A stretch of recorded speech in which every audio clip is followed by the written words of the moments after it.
as a community-based organization, we were selected to implement it here in Louisiana. Also, the city of Baton Rouge is the counter partner in this effort, in that grants were given also to municipalities and cities and so forth.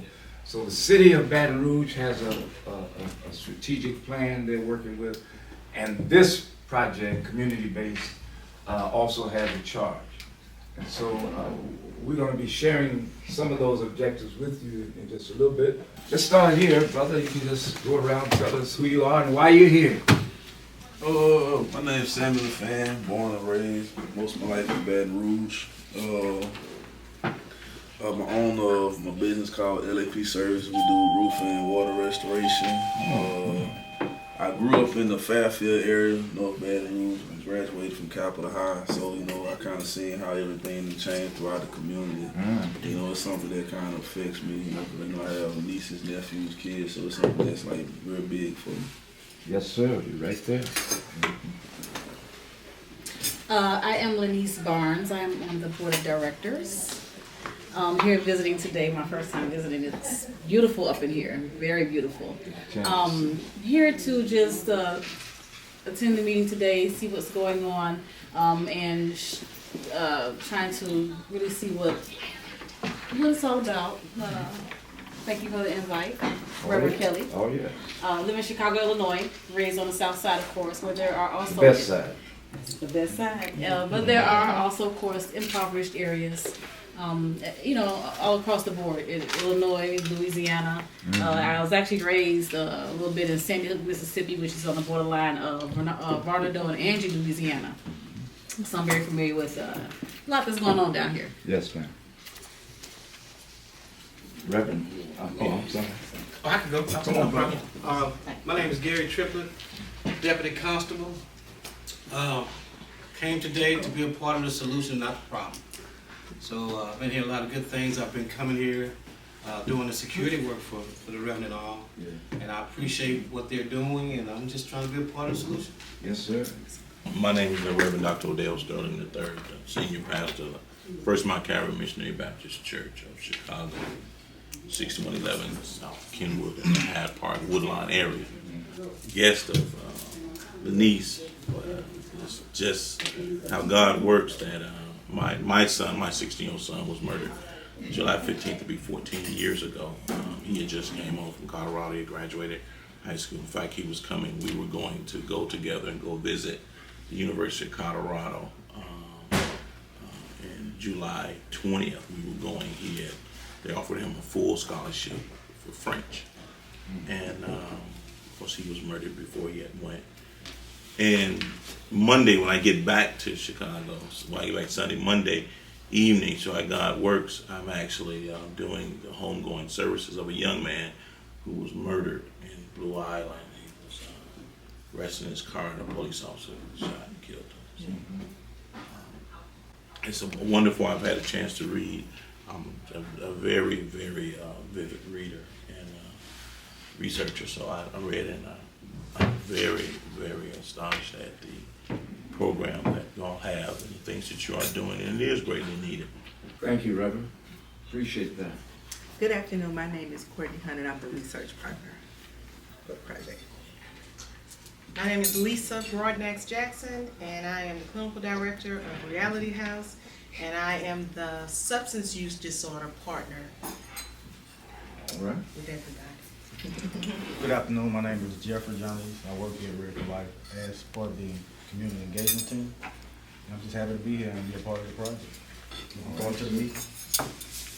My name is Liz Robinson, and I am the president of an organization called Change, and I will be spearheading President Mayor Broom's Families on the Front Line of Peace. I am a mother of a deceased son. My son was murdered in 2018.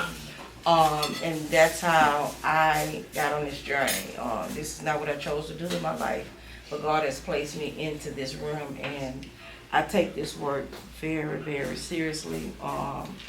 I canvass a lot. I knock on doors. I go see mothers that have lost their kids to gun violence. This is every day for me, I have visited over 80 families since January that have lost their kids to gun violence. So this is my passion, you know, and I know that I'm making an impact on somebody's life.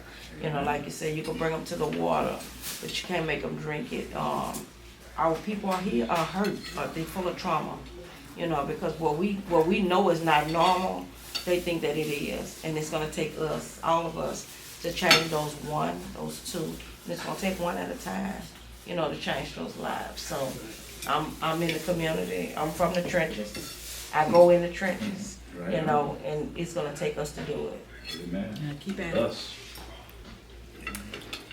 Hello everyone, my name is Erica Burrell. I'm the department chair of the Business and Law Division at Baton Rouge Community College.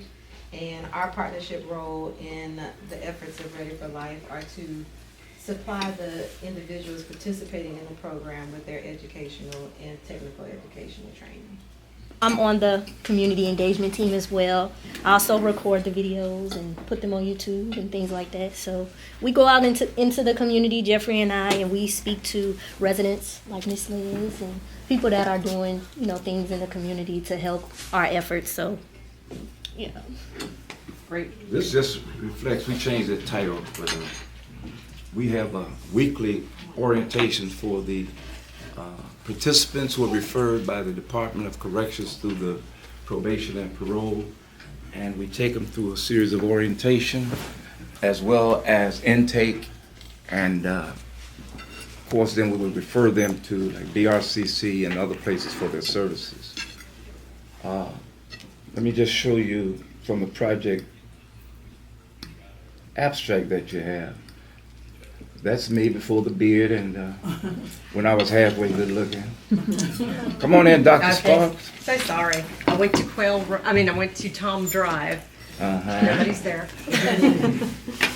Very committed. Came from New Orleans today? Yes, sir. She comes all the way from New Orleans, and she is one of the vice presidents of, introduce yourself, of Oxnard. Mrs. Sparks with Oxnard Health and lead talent and learning there in workforce development. Pleasure to be with you. Honey Allen, good to see you. How you doing? How you doing? Introduce yourself to these, so we have some out-of-town people here as well. Hello everyone, my name is Rhea Zelia Allen. I'm an attorney here in Baton Rouge. I'm also running for judge of the 19th JDC, and this is a program that aligns with some of my platform. So I'm here and I'm glad to be of service with you all today, and so I'm interested in learning more. My nonprofit is called the Tulsa Initiative. We're based out of North Carolina, but I'm hoping to forge relationships with this organization to kind of merge the two and make Baton Rouge a better Baton Rouge. Amen.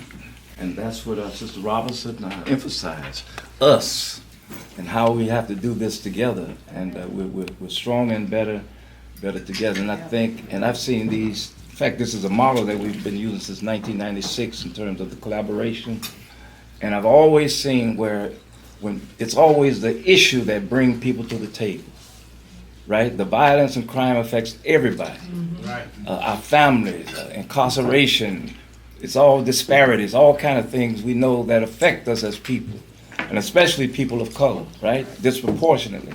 So that brings us to the table, and I've seen it like right here, you know. And I know Reverend knows, because preachers, you know, a lot of times we have to tell each other, leave our egos at the door and all our other agendas. And what brings us together like this beautiful setting is this notion that we call peace. The planning, evaluation, and advisory coalition entity, which is the CVIPI team. And so that's what this team does, to provide general oversight, monitoring and evaluation of the services for all of our RIM projects. That's what that peace model has been. Do you have any data on what time the burglaries are occurring? Because the main difference between burglary and robbery is just the lack of the presence of an individual. So like if the burglaries are happening during the time period where people are typically at work, or if they're happening, you know, I don't know, 3, 4 o'clock in the morning. Right. I don't, but I know, so each one of these crimes, we have access to the police report. So we have the police report number, we can click on there and find out. So The real time. The real time. I mean, that might just be, you know. Something significant to think about. And In the even future. thinking about having maybe like more police patrols during that time in those particular neighborhoods. Yeah, So the that's a reasons great why. observation. Kind of analyze why those things occur. Yeah. Just because my specialty would be drug related, I understand the assault charge, the shooting, or whatever. Is there any way that we can find out if it is drug related? Because if the assault is drug related, then I would want to know that. Yeah. If the shooting was drug related, I would want to know that. If the burglary was drug related, I would want to know that. Is there any way that we could add that data to what we're collecting now to know if 100% of the crimes are drug related? And I guess that is something I would have to ask the BRPD, because that's what, this is coming from the real time.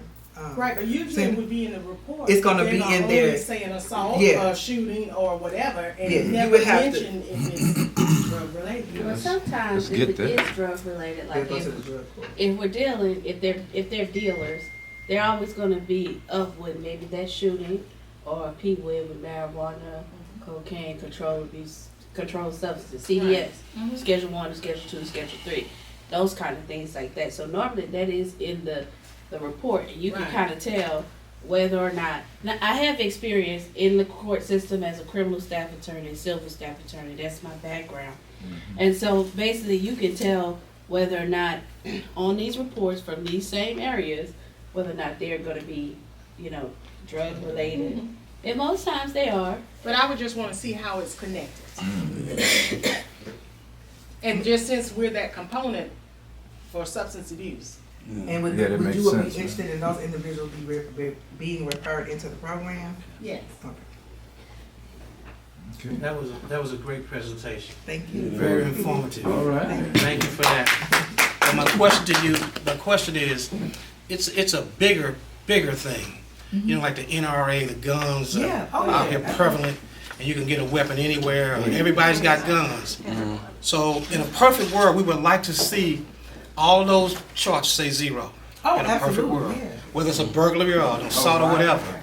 We'd like to see that, but it's a bigger thing that's going on, and I appreciate this forum in attacking what we can. Yeah, To and it do what is we mental can. health, it's trauma. It's a I lot think of somebody things. said that when we It's a first lot of walked things. in. It's trauma, it's Right. unchecked trauma. Yes. You know, it's Yes. people believing that their reality, the way that they're living is really how everybody lives, and it's not. And I think that's one of the benefits of the community forum, and asking the question, like, we talked about this, the way I would view my community may be totally different Right. from somebody from Chicago. I'm from Wisconsin. I'm from Milwaukee, so it may be totally it may be totally different than the way somebody from Chicago or Milwaukee or North Carolina. It just depends on where you were raised. Yeah, I got to cut out a little early because I got some other stuff. But I want to say that I grew up in Baton Rouge all my life, but I traveled around. And Baton Rouge is a very unique city. We don't have gangs. We don't have none of stuff. So most of the shootings are targeted. They targeted killings, So it's a lot of this hood beef and this hood just back and forth stuff. So it's kind You of shot hard. my cousin. Yeah, so it's like none of it's gang related. Most of it's not drug related. Most of it just targeted shootings going back and forth. So it's kind of hard to defend a lot of that stuff to kind of get to the root cause of a lot of it, Lock down the whole family. To this. Yeah, that's basically it's kind of hard, I try to talk to a lot of the youngsters, and a lot of them they really good kids. They just don't really have no guidance, and they don't really know nothing else, And it's kind of like me. I was in the street, so I know what they go through. Like I went to jail in 2007, and I didn't even make it through that. But that's what made me change, going to jail. It allowed me to be able to change my life and become a model citizen. But at the same time, it's hard because I understand what they deal with. Because when you're in that world, you don't have the funds to go to another city or another state. That's true. Right. And when you're in the streets, you can't let people take advantage of you because now you're gonna become a victim forever. So you constantly had a retaliation mindset because if you do something to me, I gotta do something to you. If not, everybody gonna do something to me. So that's the mindset. Yeah, you gotta shift the mindset. And that's what you were saying on your interview. Change the narrative. You gotta change the mindset. You had a question. Well, I just had a comment, because we were talking about entrepreneurship with young men at 18. I'm just saying, in my line of work, the average age that kids begin using drugs is 11. So I just say we need to, as parents, recognize who our children's friends are and what's actually going on. I know you're because right. I have many 10, 11, and 12-year-old children who smoke weed, who snort powder, and who do many other things. And then that little vape right there, y'all realize you can put marijuana in the vape, you can put meth oil in the vape, you can do many things with the vape. So I'm saying, as parents, I have conversations with many parents, and they argue, and they come and they want to fight because their child not doing that. Okay, ma'am, your child doing something. Right. You need to Check figure their it bag. out. Yeah, check the bag, check whatever. But parents are ignorant to the fact and don't want to believe that their little Johnny or their little Keisha or Sarah is doing whatever they're doing. So with the entrepreneurship, that is beautiful, but it probably needs to start a little earlier.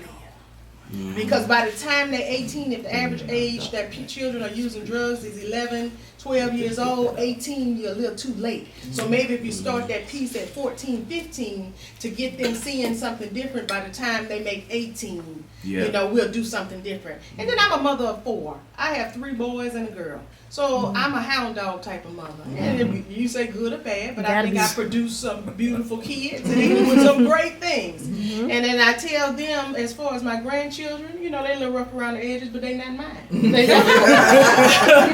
But you have to do what you have to do. Yeah? Got that Already? one? I got that one. Was my eyes open? Let me see. Let me see if your eyes are open. You know, we got that Kelly thing, that I lazy know. eye, you know. Here we go. Open your eyes. That's fine. All right. Let me see. This your phone right here? Okay, here we go. Come on. Sister with 2 names. That's it. That's right. I got to represent. That's right. Come on, get right in there. You got us, T? 3, 2, 1. One more. 3, 2, 1. Gotcha. All right, one more, Judge. Come on. Would you stand right in the middle? Okay. Come on, y'all. One more. Everybody. One more. Everybody, one more. Please don't get you. One more. 3, 2, 1. One more. 3, 2, 1. All right.